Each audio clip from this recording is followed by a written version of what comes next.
So we have the category section. Now the category section needs to probably get pushed live as an immediate, really, with the short update that we might do with the RYFT payments.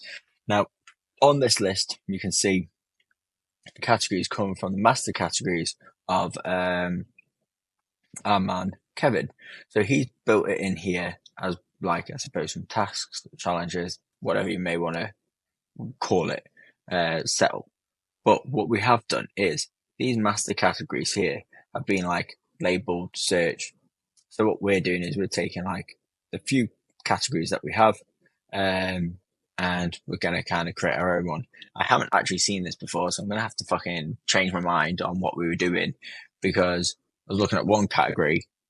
Turns out we probably need like loads of others. So fuck knows what we're going to have to do, but we're going to have to change something up. I don't know how many categories you can list, really, because here they've got category structure 140. You can't do that, can you?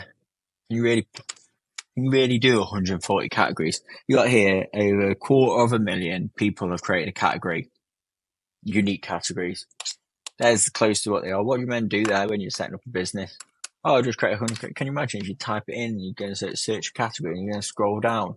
What if you unrelated? If you create a category on a category. So you could create it where you have the occupation first. So then when you select your occupation entry, you select barber. Now the barber isn't going to need aesthetics. Well, I don't know. Look at the world now. Jack of all trades, isn't it? Beauticians are doing it, hairdressers are doing it, nurses are doing tanning. Don't know. Change the game. I don't think you're really allowed more than a dozen categories before people go, what on earth are you doing?